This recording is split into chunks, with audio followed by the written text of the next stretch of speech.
All right, everyone. It is 4:15, so we're going to go ahead and get started. Welcome to this session, which is on understanding contraceptive use and decision-making among adolescents and youth. Today we were supposed to have 4 speakers, but we only have 3. So I've let the speakers know who are here that they'll be given a few extra minutes in order to talk a little bit more, but we'll still have adequate time for questions. So our first speaker is Dr. Julie Hernandez. Julie is an associate professor researcher with the Department of International Health and Sustainable Development at Tulane University School of Public Health and Tropical Medicine. Dr. Hernandez is a native French speaker and has over 12 years of experience in public health study design and implementation in West and Central Africa. Her research focuses on community-based and private sector interventions to improve access to sexual and reproductive health services for vulnerable populations, with a particular interest in youth and adolescents. Please welcome Julie.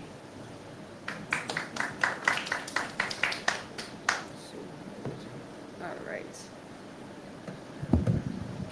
Good afternoon, everybody. Thank you for being here. I will start by doing an extremely brief introduction of the DRC for those of you who are not familiar. This is by far one of the poorest countries in the world with extremely low life expectancy.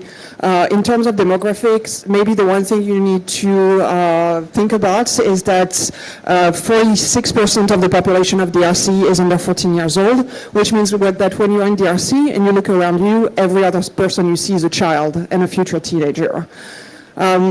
Maternal mortality indicators are really high, and the family planning indicators are extremely poor. This is one of the lowest modern contraceptive prevalence rates in the world and some of the highest unmet need for family planning. This is especially true for youth and adolescents. An estimated only 11% of adolescents age 15 to 19 use modern contraception, and when asked about their last pregnancy, the overwhelming majority of them indicated that their last pregnancy was unintended. When looking at the method mix of adolescents, and this is based on only one project, EC, emergency contraception, figures really prominently in the methods that youth and adolescents want to use or are currently using. Some other projects indicate that EC is even used by a larger proportion of teenagers. Well, the problem with those statistics is that they only paint a partial picture. We know that contraceptive use is not solely determined by family planning strategies. As a matter of fact, for teenagers, a lot of people think it's ridiculous to talk about family planning because they're not planning a family. We're talking about contraceptive use. And this contraceptive use is informed by values, norms, and behaviors. Sometimes I will shorten this and talk about lifestyles that are supporting motivating factors and barriers to contraceptive use. So the objective of this study is to better understand the attitude and the experiences of youth and adolescents around life choices, their dreams and aspirations, their relationships, their attitudes towards sex, and how all of this influences their contraceptive choices and their contraceptive behaviors. Oops, sorry. So the study relies on 12 focus groups that were organized in partnership with DKT International in Kinshasa in October and November 2020. We'll solely look at the results from the women here. Those focus groups lasted between 120 minutes and up to 5 hours, so they had a lot to talk about. And the way the discussion guide was organized is that we didn't start by talking to them about contraception. We wanted to not talk about contraception in a vacuum. We first asked them about their dreams, their aspirations, their concerns about the future, their perception of their autonomy, their self-efficacy. We asked about normative behaviors, about their preferences for sexual relationship, about their lived experiences concerning relationship. And then we asked them questions about where does contraception fit in all of this, in your life? So the key results are that contraception exists at the intersection of a number of dimensions. The two key ones are that, and I will repeat that a lot in that presentation, is that for these teenage women, there is a very high premium attached to independence, discipline, and self-efficacy. And that this is contradicted by strong dissonances with their lived experience when it comes to sexual relationship. Added to this, societal norms surrounding fertility and gender norms also impacts their attitudes toward contraceptives. So how do these young women see themselves? The first thing, and probably the most surprising results in that study, is that a successful life was always associated with reaching their objective, with professional success, not always with being married and having kids. You're successful when you own your business, when you have a professional career, as a lawyer, as a doctor, as a journalist. There are strong value surrounding independence and leadership. And conversely, personal failure is translated with poverty and dependency. When asked about their aspirational figures, who's a woman you admire, the results were also consistent with that finding, in the sense that the most often quoted women were political figures such as the first ladies, either the current one or the previous one. Overall, independent personalities and strengths of characters dominated the qualities associated with role models. So I've said it, high premium placed on self-control and self-efficacy. The key values held by those young women focused on stability, on responsibility, on discipline, and on control. Success is not about being famous. It's when I'm good at what I do. It's when I work to stay that way. Success is about being disciplined. It's a reward for your hard work sacrifices. Conversely, poverty, failure were perceived as a product of the lack of discipline and self-control. All those young women held a very negative judgment on their peers that were failing in their mind. Youth do not have enough ambitions today. They lack the discipline, they lack the sense of sacrifice. They want everything the easy way and cannot control themselves. That's why they turn to prostitution.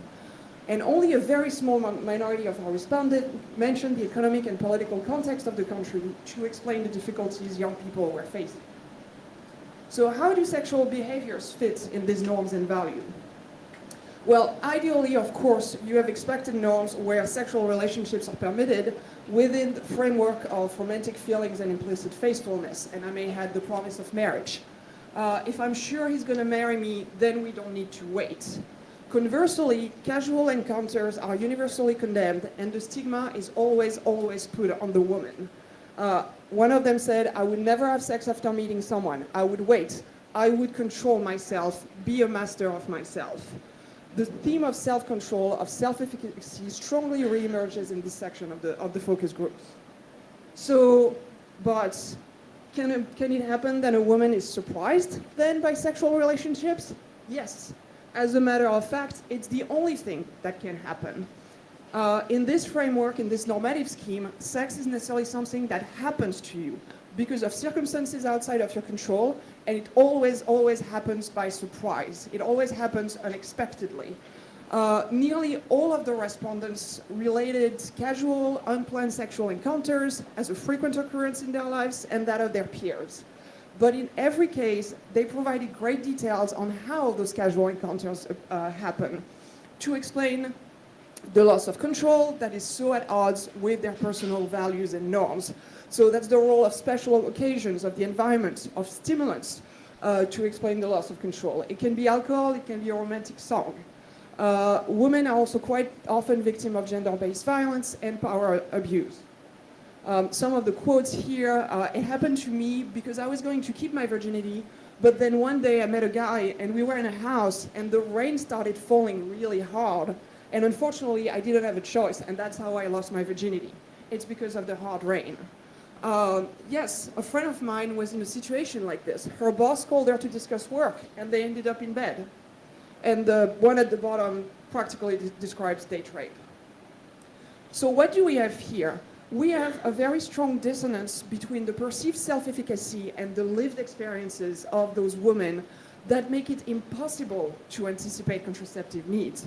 Sex is always something that happens to you, so by definition, it cannot be planned. As a matter of fact, there is a strong stigma attached to planning sexual encounters.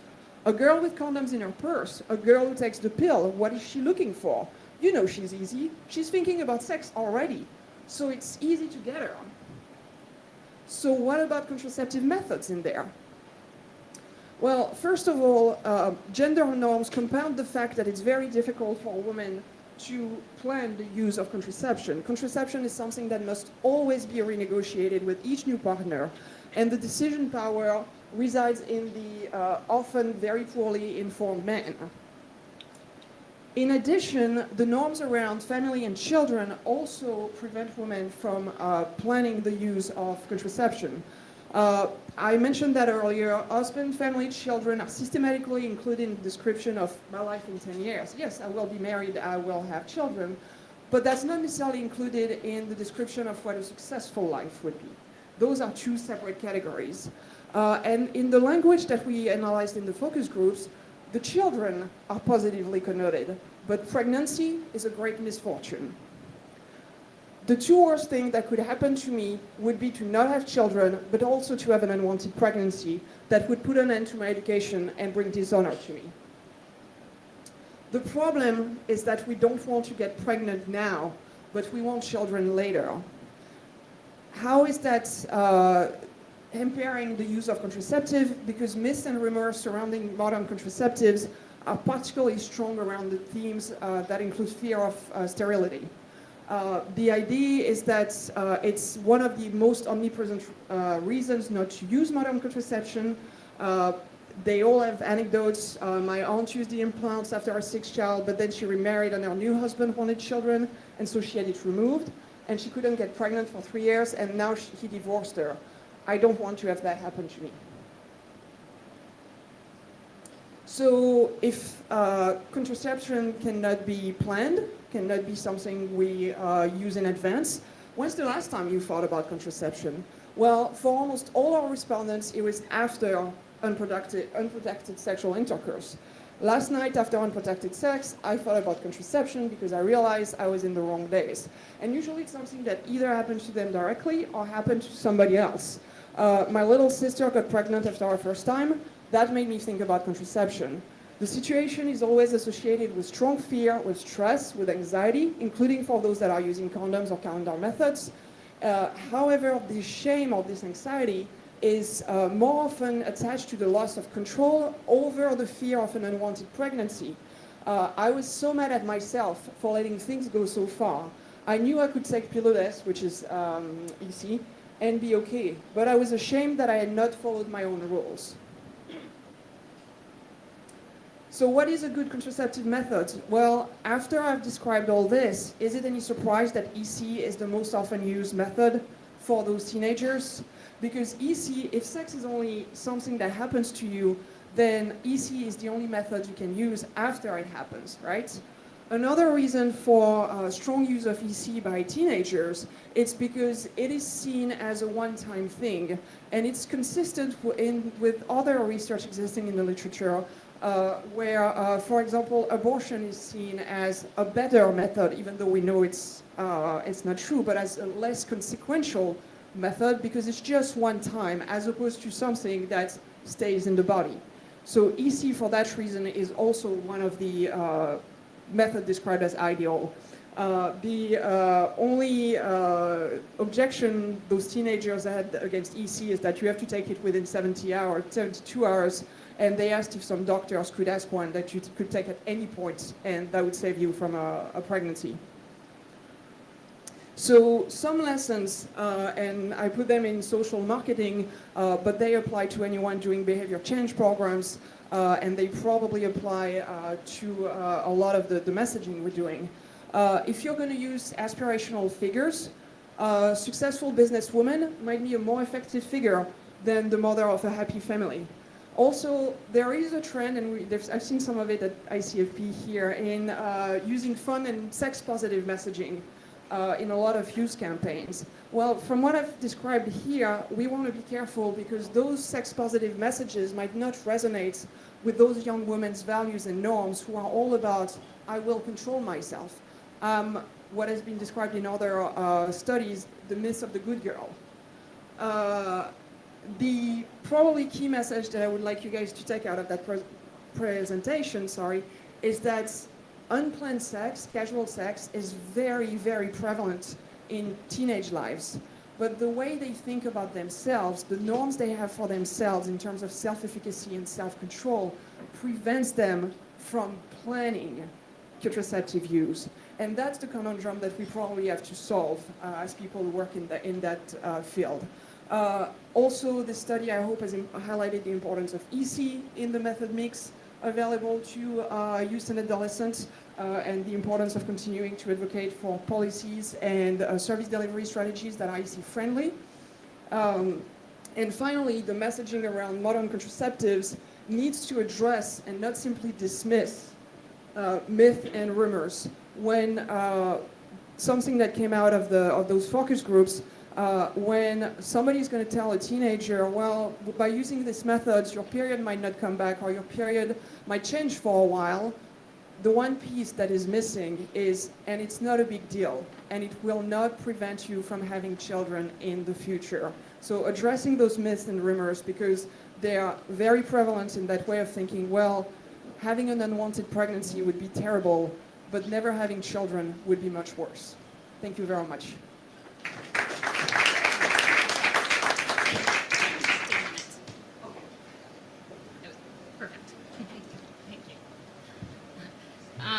For those of you who came in a little bit late, I did want to let you know that our fourth speaker is not here today.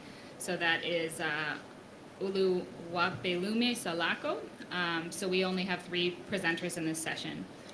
Our second presenter is Anna Pasaniti. She'll be presenting perceived self-efficacy, personal advocacy, and decision-making norms as predictors of contraceptive use among adolescents and youth in Nigeria. Anna is a senior research data analyst with the Johns Hopkins Center for Communication Programs. She has been working with the Challenge Initiative Nigeria project for the last 2.5 years and has deeply appreciated the opportunities to be a part of the growing body of evidence being generated in Nigeria around adolescent and youth sexual and reproductive health. Anna lives half the year in Homer, Alaska, and the other half near Burlington, Vermont, where she is also a vegetable and herb farmer and a birth and postpartum doula. Thanks, Anna. Hey, thank you so much. Can everybody hear me at this volume? Okay. Thank you so much for that last presentation. I love qualitative research, and that made me think about even my own interpretation of my findings here, which are all quantitative right now, and I just really appreciate that. That was very, very thought-provoking. So since I have the extra time, I want to take a moment, and since it's the late afternoon, I'm tired. I know some of you are probably tired. Has anybody had a chance to take a nap today? Anybody closed your eyes? No? Oh my goodness, okay. That's healthy. You should try it. So let's take a moment and close our eyes. Everybody close, I'll close mine too. Try to line up the base of your spine with the back of your chair. Sit up straight, both feet on the floor. Let's take a little collective breath in for 1, 2, 3. Hold it for 1, 2, 3. And sigh out for 1, 2, 3. Back in for 1, 2, 3. Hold it. 1, 2, 3. And out for 1, 2, 3. One more. In for 1, 2, 3. Hold for 1, 2, 3. And through your mouth, breathe out for 1, 2, 3. And still keep your eyes closed for just a moment because it feels so good to close our eyes after today.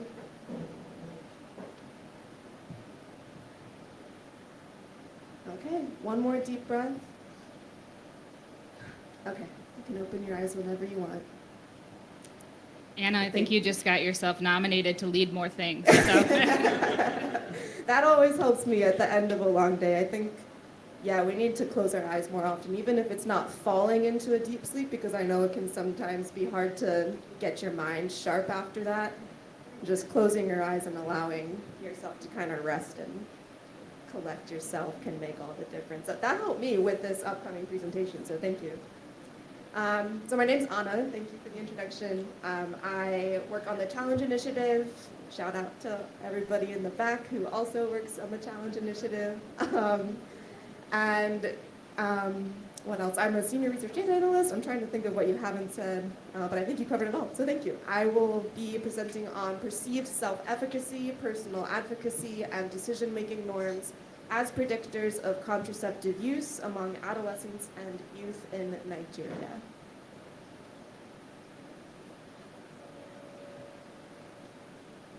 Okay. In Nigeria, adolescents and youth make up the greatest proportion of the population. I think this is the case in most countries at this point in time. And adolescents and youth are subject to high sexual and reproductive health risks. This is a context wherein, like many other contexts, adolescents and youth are sexually active. However, there is not a supportive social environment or health system necessarily when we get into some provider biases sort of environment that makes it easy and accessible for youth and adolescents to access family planning services. And that's for a variety of reasons, including provider bias, stigma, it not really being quite a social norm yet for adolescents and youth to be planning families because, as you said during your presentation as well, they're not at the stage where it's really seen as acceptable for them to be starting families. So that's the prevailing current social norm within Nigeria. And then the Challenge Initiative within Nigeria has added adolescent and youth sexual and reproductive health to its platform to build on the global evidence base of promising and proven approaches to increase voluntary contraceptive use among youth. Since that is largely a social norm that we want to be focusing on changing. And TCI's AYSRH, which is Adolescent Youth Sexual Reproductive Health Strategy, follows this sort of concentric circles model, which I know Victor and my colleagues back there would much better explain than me on the research side. But in essence, the concentric circles model starts with service delivery in the center, and of course adolescents and youth in the center before service delivery, where we're looking to improve the quality of contraceptive care for young people by increasing youth-friendly service delivery sites with unbiased and supportive health providers. So that's number one. And then beyond that realm, we're looking at demand generation with TCI. So we're looking to develop engaging SRH messages with youth and sharing through, it says edutainment, that's kind of a combination of education and entertainment, digital channels, community health workers, and youth ambassadors. So looking more at that structural organizational level if we're thinking of it in terms of the socio-ecological model. And then beyond that, we're looking at advocacy, which is ensuring separate government budget line items. And just for context, for folks who might not be familiar with TCI, we have a very strong government engagement approach. So that is a very important part of our AYSRH strategy as well, to elevate youth issues and particularly at regular multi-sectoral government and community meetings for youth-friendly cities throughout Nigeria. And then lastly, which is what we're doing now and throughout our continuous research studies as part of the TCI project, we're looking to improve data visibility in order to advocate with governments with youth and adolescent specific sexual and reproductive health data. Also within TCI's research activities is the ideation model for understanding health behavior, and that includes health behavior among adolescents and youth, and also with healthcare providers, state governments, all of the actors with whom TCI engages. But since this analysis is focused on adolescents and youth, we're looking at the ideation model in terms of what are the psychological and social, behavioral, or in this case, cognitive, emotional, and social factors that might influence a person's decision or ability to use a family planning method. And so we're going to focus on the ideational factors in that middle box there. And the ideational factors that we will be looking at will be perceived self-efficacy, personal advocacy, and decision-making norms. So to break these down, perceived self-efficacy is largely a person's ability to perform a certain behavior, in this case contraceptive use, despite perceived or real obstacles to performing that behavior. So obstacles in the case of Nigerian adolescents and youth, and this varies from state to state, context like rural versus urban. In general though, are social norms that do not uphold adolescent and youth contraceptive use. provider biases, and low accessibility of services geared towards specialized for adolescents and youth.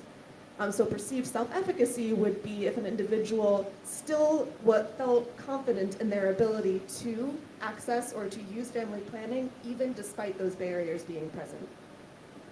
And then personal advocacy, we define in the ideation model as an individual's confidence in being able to, without using the word in the term, advocate for themselves, or speak about their experiences using contraception, or feel confident that if they were to use contraception, they would be able to tell their friends about it, or tell their peers, or tell maybe other youth who are hesitant about their experience using it.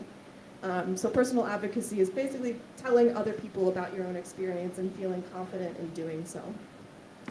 And then this analysis also looked at decision-making norms, mainly between sexual partners, and if the individual in the survey preferred or decided to use family planning as a decision between them and their partner, or if they made it individually, or if they felt that their partner would have more of a say in that decision.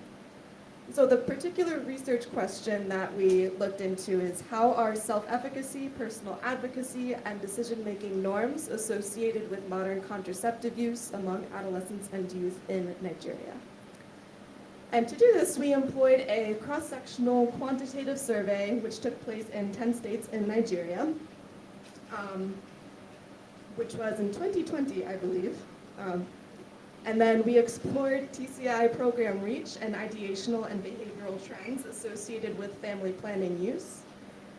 And from that sample, which actually interviewed men and women ages 15 to 49 years, we analyzed the sample of adolescents and youth, and that sample size was 5,190.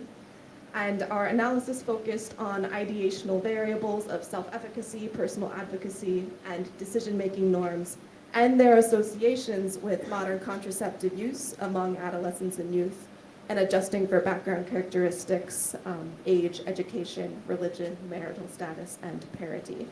So this is purely a quantitative analysis that came from a cross-sectional survey that was conducted to inform TCI's programmatic activities with adolescents and youth. So our first key findings highlighted an unmet need for contraceptive use among adolescents and youth in Nigeria. We find nearly half of adolescents and youth reported ever having sex, and among adolescents, only 13.7% used a modern contraceptive at sexual debut. So the first time they had sex, only 13% of adolescents used contraception. And then with youth, it was a bit higher at 23.9%, but still quite low considering that nearly 50% of youth reported ever having sex. And so we're seeing definitely a gap between sexual activity, a considerable gap between sexual activity and contraceptive use among adolescents and youth.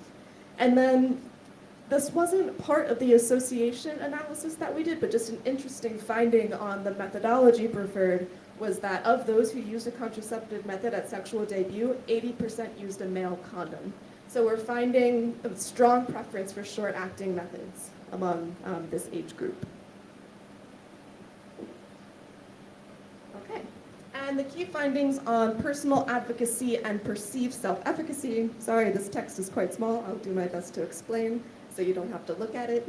But in both the bivariate and multivariate logistic regression models, we found statistically significant associations between having personal advocacy and modern contraceptive use at first sex.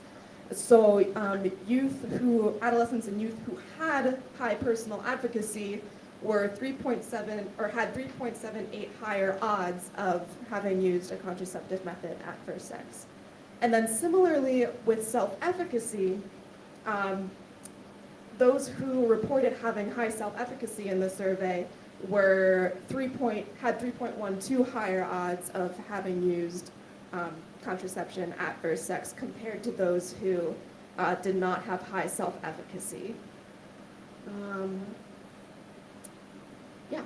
that sums it up. And then the findings on decision-making norms. In terms of cross-tabulations, we found that 56% of adolescents and youth who needed permission from their partner to use contraception had actually used it at their most recent sexual activity. And then 60% who are currently using modern contraception reported that they themselves and their partner jointly are the main decision makers. And then 61% said that they themselves and their partners jointly have the most say about when they will have a baby. So we're seeing that the majority, in terms of proportions, the majority of adolescents and youth actually do make their family planning use and decisions together, jointly. That's the preferred way of decision making. However, none of the variables measuring decision-making norms were found to have significant statistical associations with modern contraceptive use, adjusting for background characteristics. So while the proportion at 60%, 61% of joint decision-making happening resulted in contraceptive use, we're finding that this decision-making norms actually don't have much of an association on or relationship with using contraception. So what we can glean from these findings is, number one, that there is indeed a substantial unmet need for family planning among adolescents and youth in these 10 states in Nigeria, especially at sexual debut. As I said before, there is a notable preference for condoms among adolescents and youth. So in terms of programmatic recommendations and how this translates, we probably wouldn't want to necessarily be promoting long-acting methods more than we would be promoting condoms, since it seems to be just the preferred method and may resonate more with adolescent and youth users of contraception. And then personal advocacy and perceived self-efficacy in terms of behavioral interventions and coaching, counseling, or more of those interpersonal approaches to engaging youth. If we focus on personal advocacy and self-efficacy, that may be more influential than focusing on decision-making norms, since that had a low association with actual use. So those would be our programmatic recommendations based on the findings and how we would therefore shape current programs that are geared towards increasing voluntary contraceptive use among young people. Many thanks to the team and to all the speakers and to ICFP for hosting this. Thanks. Thank you so much, Anna. I think it's really interesting that there's the preference for condoms in Nigeria and EC in DRC, that those kind of differences there. So our third and final speaker is Rabson Zimba. He'll be presenting It's a Rite of Passage, a qualitative analysis of socio-cultural gender perceptions, beliefs, and practices influencing availability, accessibility, acceptability, and quality of sexual and reproductive health services for adolescents in eastern and southern provinces of Zambia. Rabson is an accomplished public health expert with over 10 years of experience managing complex public health programs. Over the years, Rabson has supported national governments to strengthen the health system using evidence-based practices. He currently works for the Clinton Health Access Initiative as a program manager for health system strengthening. In his role, he supports the government of Zambia in implementing a large-scale sexual, reproductive, maternal, newborn, child, adolescent health and nutrition program using the World Health Organization people-centered approach. An important element of his work involves fully mainstreaming gender transformative approaches on the SRMNCHNN program. Please welcome Rabson.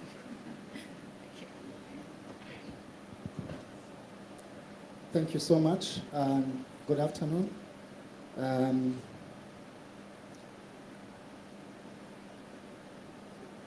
Okay.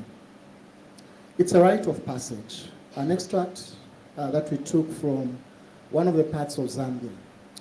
At 12 years, 13 years, or 14 years, when a girl becomes of age, a girl is secluded and put into teachings for 1 week to sort of define how that girl upbringing is going to be shaped.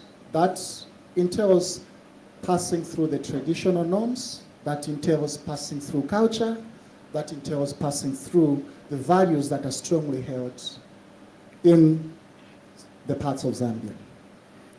This afternoon, we will be sharing a qualitative analysis of the social, cultural, gender, beliefs and practices, and how this influence the availability, accessibility, and quality of sexual, reproductive, maternal, adolescent, and newborn health services in the two parts of Zambia, which is Eastern and Southern Province. My background, as has been alluded to, I'm so much focused on health system strengthening, and I'm a program manager responsible for one of the programs that we're implementing in the country. My outline is as follows, as it has been beamed there. Now, gender is an important component of the government of Zambia to ensure that the issues regarding accessibility, availability, quality, as well as acceptance of the services are actually addressed. Zambia has about 23 tribes or ethnic groups.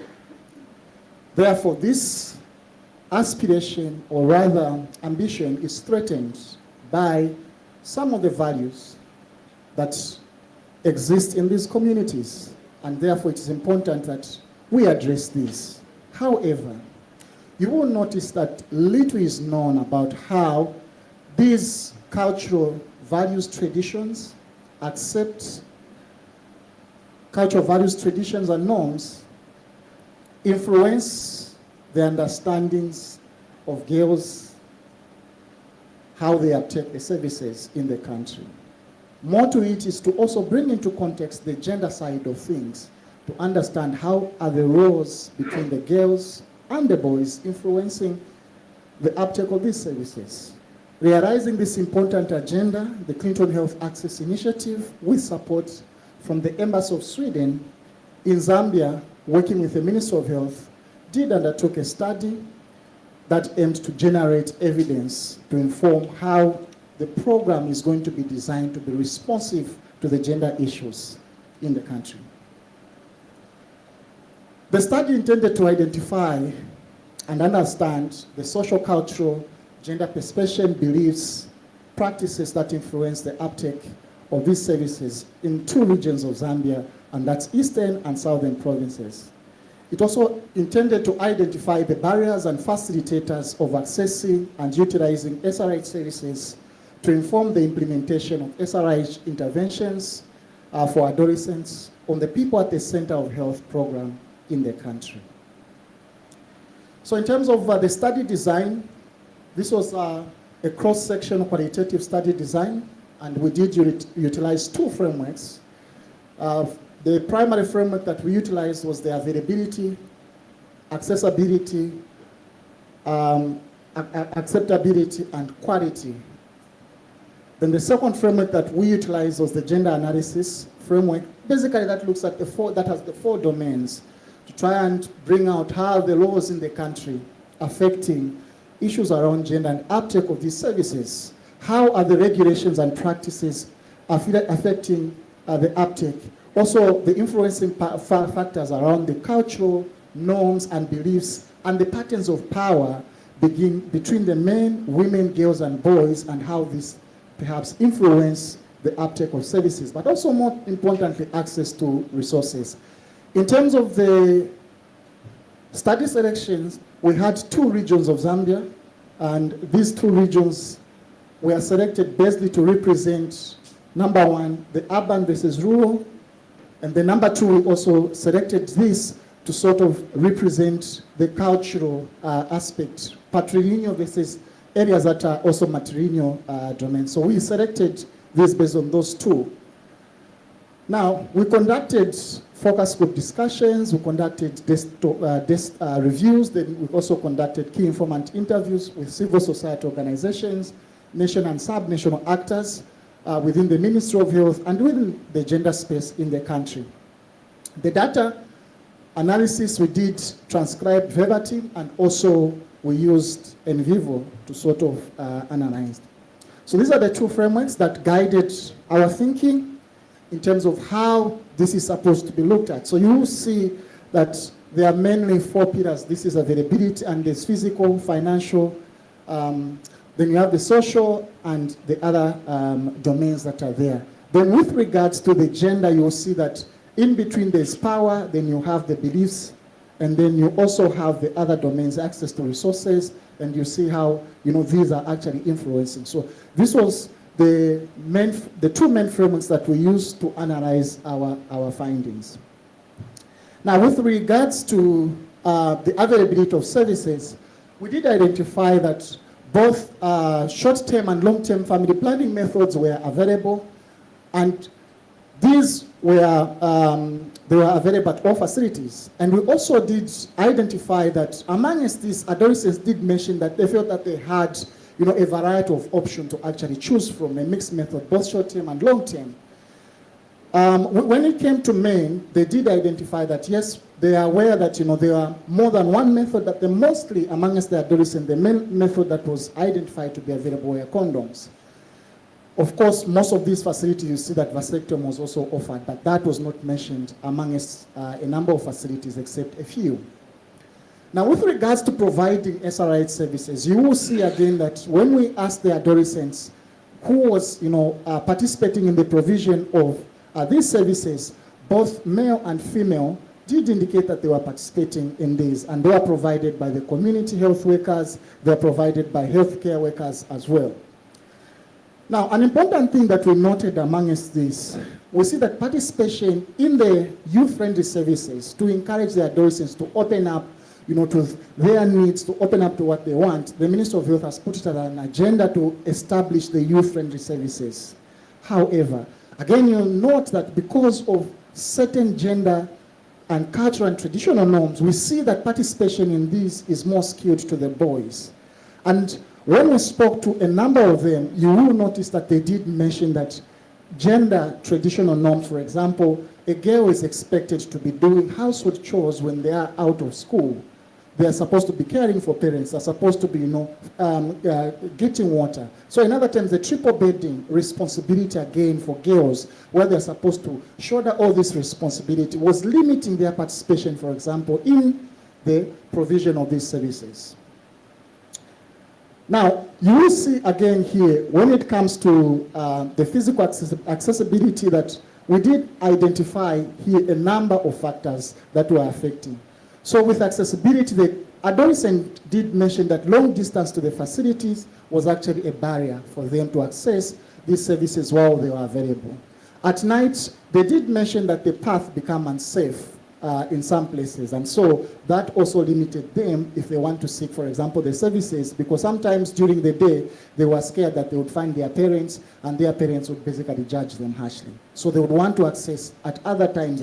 Then when they were asked, you know, whether they think it is safe to access, you know, for example, services after 5, some of the adolescents did mention that they felt that the paths to these facilities were a bit unsafe. With social accessibility, we did identify, again, like I did mention, that these healthcare workers, because of these perceived norms, when a girl goes to the facilities and they see the facilities, you know, a mother sees a child coming to the facilities, they were judged harshly. They were being judged that they're involved in promiscuous activities. And then we also did identify again that, you know, the healthcare workers themselves did also indicate that they were actually going to report these adolescents who are seeking the services to their mother. So there are some healthcare workers again that were threatening to report this. With regards to information accessibility, what we did notice is that a lot of this information that this adolescent had was coming from 3 main sources. One, from their grandparents. Things that they knew around sexuality was, you know, being passed on from their grandparents. During that initiation ceremony, when they are secluded and taught about issues around sexuality. Then we also did identify youths friendly services as the main source of information, and their teachers. And they also did mention that internet also acted as the main source of information. Financial accessibility, while most of these services in the country are actually provided for free, of course you will notice that because of the distance, some adolescents did indicate that it was difficult for them to access some of the services because they had to incur a cost. In terms of bureaucratic accessibility, again, we see that most of these adolescents, because they're below the age of 18, and in Zambia, the law actually requires that there is consent from the parent before they can access these services. So again, you would see that that was cited as a challenge with regards to accessibility. Now, these are some of the codes that you get. Sometimes we want to access the service after 5 p.m., but we find the facility is actually closed. So this is an adolescent that would want to access after 5. Some healthcare workers lack confidentiality and do not protect the patient privacy. For instance, when boys and girls come to the facility, they have heard health workers say, "I will report you to your parents." So these are some of the issues, again, around confidentiality. So when it comes to acceptability of the services, we did note that while there were some of these challenges, of course, adolescents, a lot of them did accept that they did accept the services that were actually provided. Of course, they had some reservations because of these confidentiality issues that were coming. And again, misconception and religious beliefs, again, were seeming to impact, particularly among us one region of Zambia, where the boys are Ngoni by tribe, where they believe that, according to the Bible, they are supposed to go and fill up the world, or rather populate the world. So that belief, again, is taken up. So when you try and, talk to them around this, I think that was cited as a challenge, particularly for those that were in marriage. They are forbidding their partners from accessing these services. But when you see, again, the services, despite these services, again, being available, you see that these were, again, the uptake was very limited, again, due to social, cultural, and economic factors. Some of the adults indeed mentioned that, they would want to practice things that they are taught during initiation ceremonies. Some of them, they said they want to test fertility. And some adolescents say, because of poverty, they would be involved in transactional, sex. Also, all these were cited as the main, barriers to access. Then in terms of access to, internet, again, while in one region it was seen as a good source of information, but again, it was seen as a vice in the other, because access to, internet also means that it opened up to pornographic sites and peer pressure for them to practice what they were seeing. That is a quote that was coming from an adolescent in one of the facilities who did mention that they actually were lucky that these services were available.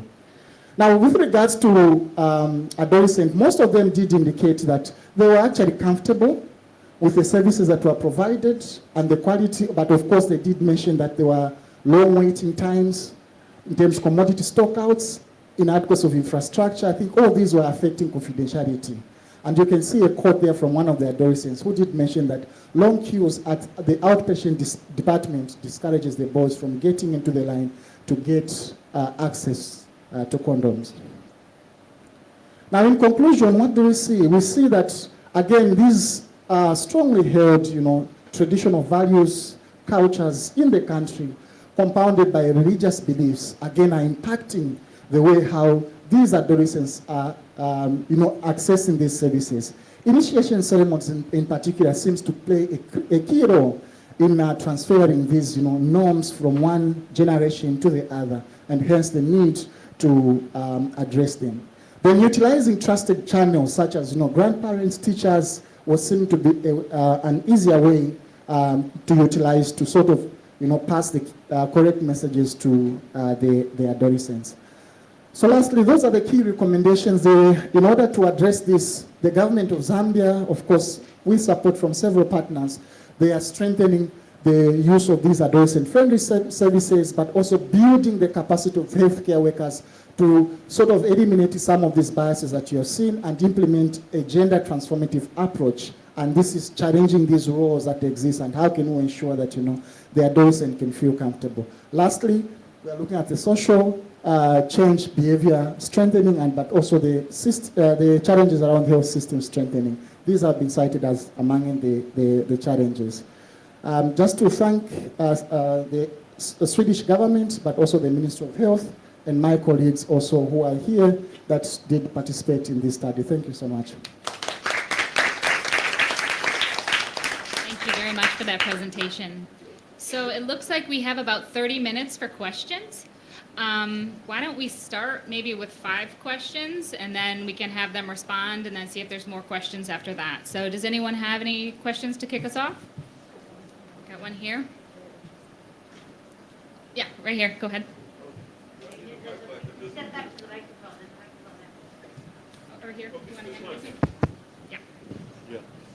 Yeah. Thank you very much. My name is Ola from Zambia. To the first presenter, thanks for very practical questions, very practical study. You may not have the answer to this, but I assume in the course of your research and writing it up, what were some of your reflections on how to strike that balance? The balance between the values, the norms that these adolescents have, and their ability to plan for a sexual encounter. I know that's where the tension lies, but did you have any ideas, maybe you and your colleagues, as you did the study? Okay. Right there.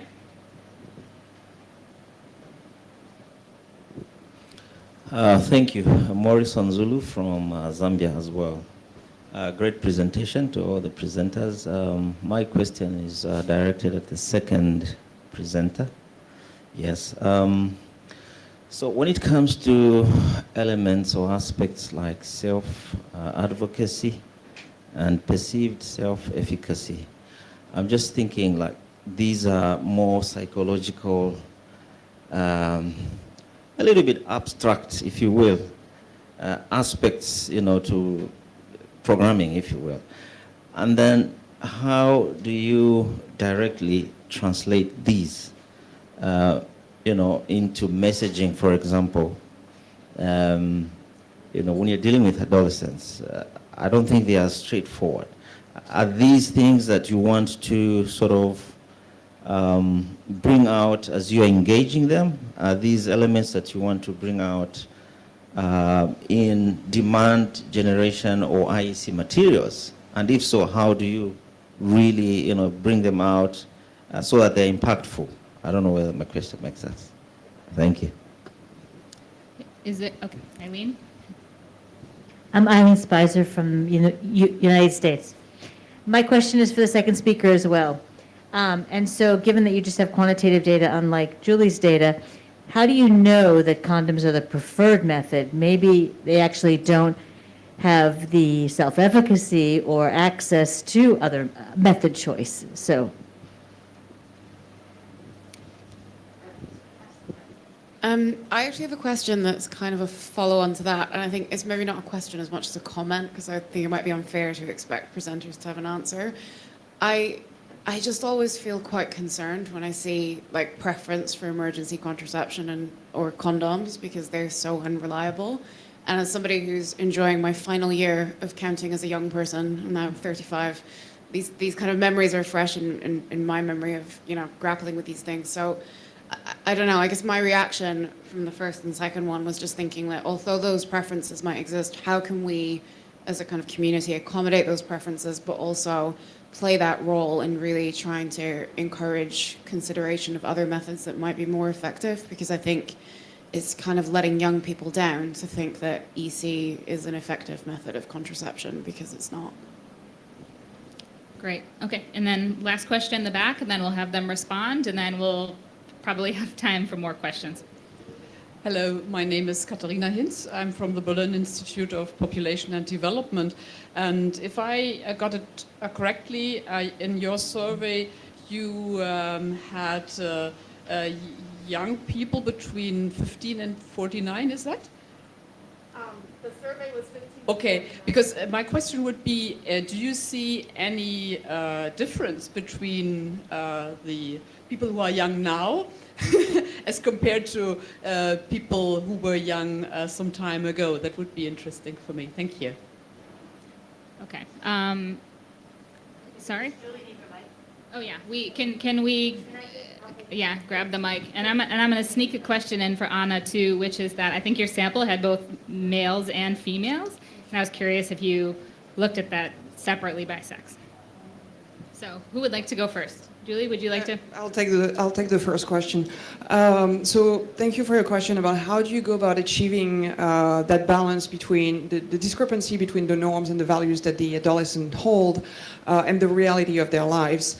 And I will start by saying that overestimation of one's self-efficacy, and you mentioned self-efficacy to use contraceptive. In the case of my study, it's more self-efficacy when it comes to refusing sex. And they overestimating that. It is not specific to Congolese teenager. Anybody who's ever been young, think about what you did 10 years ago, last Saturday, I don't know. But we're all overestimating our capacity to make the right choice, to act in our own best interest. So in that sense, this finding is not specific to Congolese teenagers. Where it's problematic for them is that they are confronted permanently to the risk of unprotected sex. And so you could look at those findings and say, well, those kids are being irrational. Maybe. But the only reality there is the reality they operate in. And that's the reality we need to address when we are creating messaging, when we are designing policies and programs. It's that reality we cannot make them more rational. We need to address this reality because that's the one they live in. And so I mentioned the importance of, and I'll bounce on the question on EC, of maintaining access to EC because that is, in their case, I'm not sure, it's not a matter only of preference, it's the only one that fits the situation they're in. So that's how we need to think about it. And when we craft sex-positive messages, we need to keep in mind that this might not resonate with women who see themselves as the good girl. And how can we address that? And you're right that I don't have an answer for that, especially because I'm not particularly a communication person. I will bounce on the question about EC and then I'll pass it on to Anna. In this case, as I said, it's both preference and the method fits. And I will say that EC is an effective method. Access to EC is unreliable. And so EC, when taken, perfect use, which we know never exists, but perfect use of EC, the failure risk is the same as most short-term contraceptive methods we use. But access to EC is complicated and it has a more imperfect rate of use than other methods. In that sense, facilitating access, there's a whole bunch of presentations on EC on demand, including for pre-coital use of EC that are being presented. I think there's one tomorrow. So all of this, and then counseling on using other methods that we think might be more reliable is important. But again, we need to solve that conundrum on how do you counsel for other methods, because when you're in a situation where teenagers do not want to be seen as people who plan to have sex.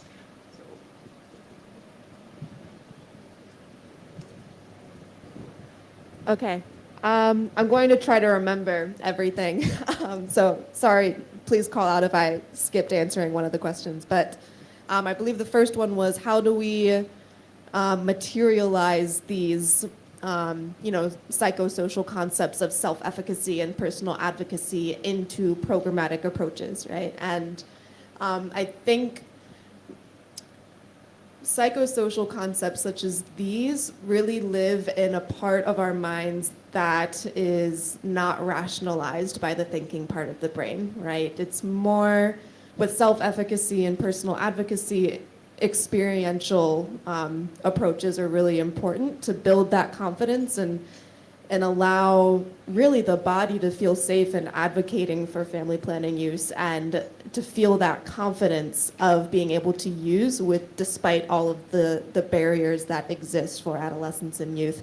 And that's really, a deep brainstem part of our minds that can access that kind of confidence. And even if perceptions of barriers and like the ability to overcome it, and knowing cognitively that this is something that youth can use, is not necessarily going to change behaviors. So that's why we look at those deeper concepts of self-efficacy and personal advocacy. They sound very abstract, but I think that's because they more so affect our behavior at a subconscious level. And given that in mind, again, experience is really, really important in these interventions. So coaching approaches can take that in mind. If we're looking at marketing, seeing repeatedly other youth advocating for themselves and their family planning method use is another way.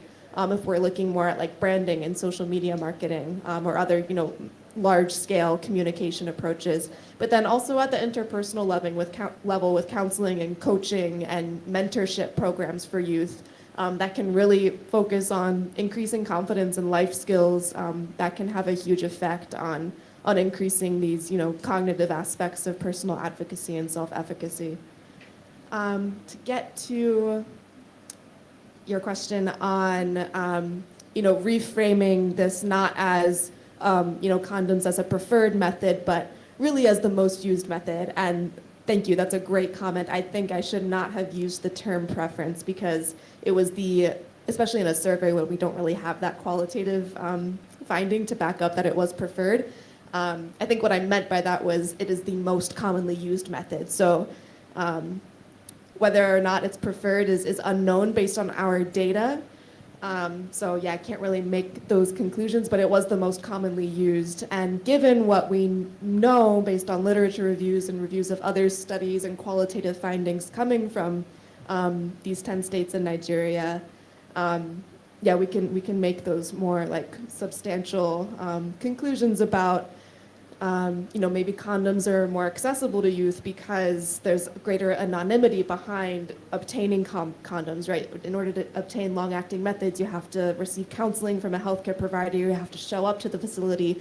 Condoms can be a bit more discreet in terms of obtaining them. So there's definitely, those qualitative considerations to support that data on why we're seeing such a greater preference for short-acting methods, in Nigeria's case, condoms. So. Male data. I did this analysis 2 years ago, and I know we did disaggregate by men and women, but nothing is jumping out. At least there were no statistically significant differences in terms of like proportions. I'm sure there were like variations, but I think I didn't further examine that because there were no significant associations when I ran those regression models. Sorry, I don't have much more on that. It's not very fresh in my mind. Is there anything else I'm missing? Yeah. I think I tried to answer yours as well within the condom as a preference question. Yeah. Age. Oh, right. Sorry. Can you repeat your question again on the age groups?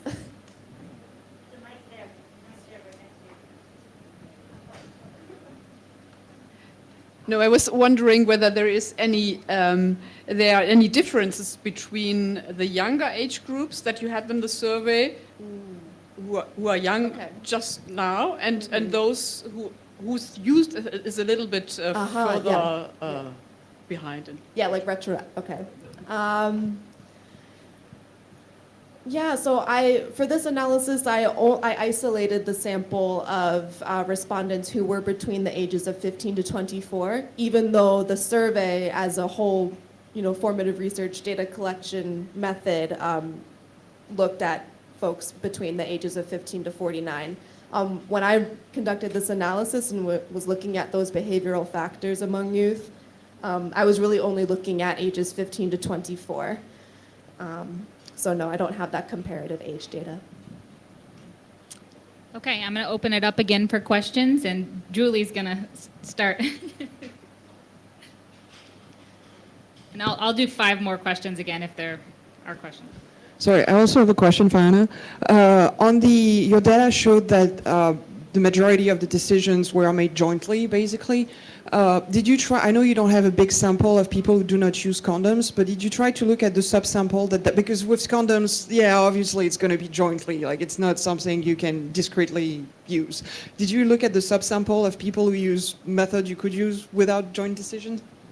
No, I didn't look at the method specific because this analysis was really focused on the ideational variables, but that would be really interesting to go back and look into. Thank you for that question. Okay, all the way in the back.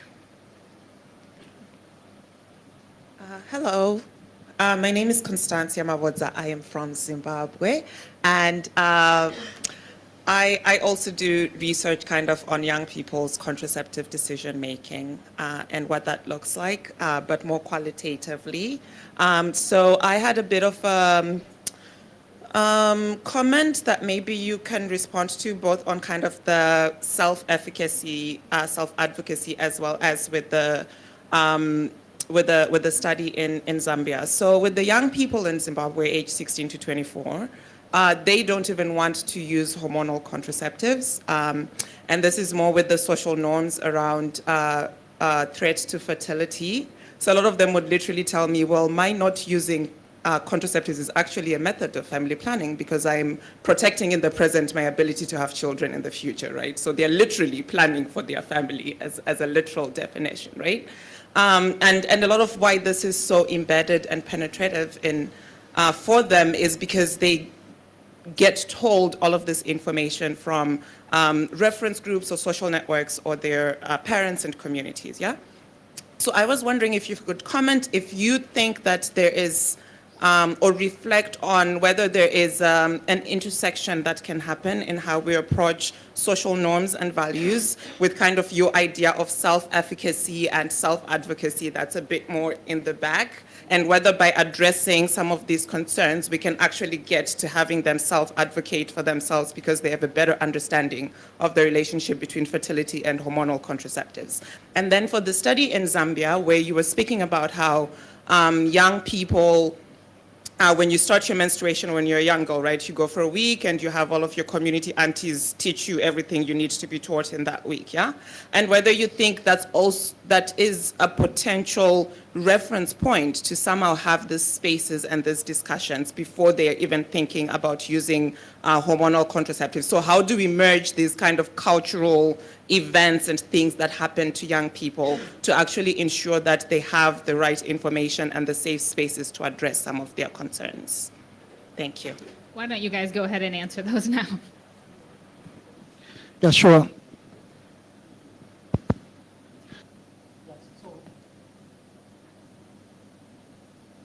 Thanks so much for that question. Indeed, when you look even in this study, it was actually mentioned that a lot of young people had reservations, particularly around the use of long-term family planning methods, because I think they were even taught that, you know, these methods, once you begin to take them, when you are ready, you know, to start a family, you have challenges. Yeah, we see it as something that also is prevalent in the country. But like I again indicated that, you know, the older women, particularly, you know, those that are passing sort of these values and culture to the women, I think that is a good opportunity that could be utilized. And I'm aware that in the country, what has been done in some of these actually, you know, amongst the groups that are used in the delivery of health services and the community volunteers. So some of these have already been used now to sort of demystify, you know, some of these things that young people are having. But definitely, yeah, this is an opportunity that we could use and leverage on moving forward. But there's still more work that needs to be done there. Okay, and I think your question for me was related to if you know, those norms and values based on yeah, the use of contraceptive methods, and then within that contraceptive method preferences and some of the values that are related to that, how starting with those can translate to self-efficacy and advocacy, some of those deeper parts of our brain that feel more subconscious, right? And I think definitely, yeah, you raise a really great point and you worded it so well. So I think, yeah, definitely starting with that sense of self that is created so strongly through values of starting, like, intentions to start a family and taking power in how you go about doing that, especially for youth, can be a really powerful translation to improving one's confidence in their sexual and reproductive decisions, and yeah, and standing in those decisions, and then from there going about confidently communicating those decisions through personal advocacy, and then being able to act on them through self-efficacy. So yeah, I think that is a great starting point. Looks like we have about 10 minutes left. Does anyone else? All right, yes. Hi, thanks a lot. Gianmarco from DSW. I think the question is mostly for the first presenter, but yeah, if others also want to respond. I was wondering actually whether the willingness to prevent HIV or STIs infection was somehow incorporated in the study that you did. And if not, whether, I don't know, according to your experience from other researches, how this could have an impact also on the preferences of young people's access to contraception. Thanks.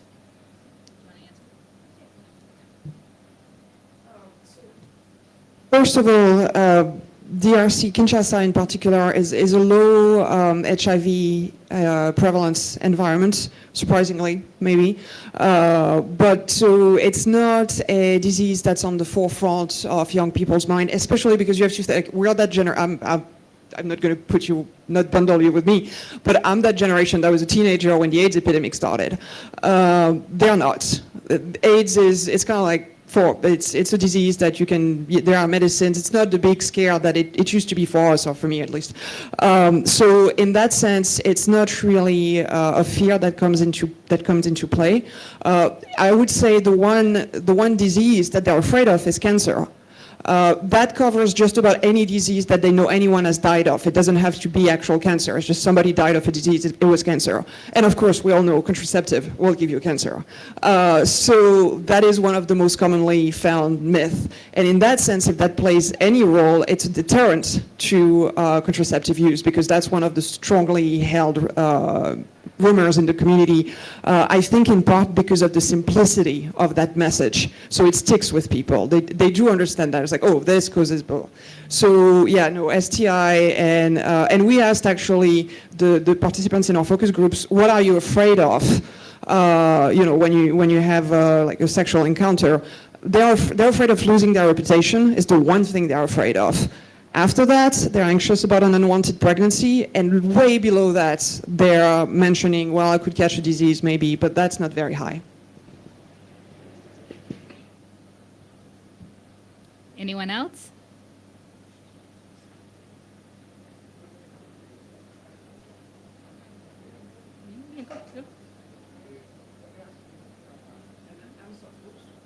And I'm sorry, I'm just going to add one thing that I forgot to mention in my presentation. In many studies, and I think that's why it's great to do qualitative, quantitative, because the qualitative helps interpret the quantitative. In many surveys of why are you not using contraception, one of the answers we get very often is infrequent sex. Right? If you look at PMS survey, it's a very common. For married women, it might be their husband is away, or they're really. But for young people, I think what this qualitative research shows is that we have to question that answer. Are they really not having sex that frequently, or are they thinking that they're not going to have sex that frequently, and therefore they do not need to use contraception? So that's also something that is interesting when we have those quantitative data. How do we interpret that?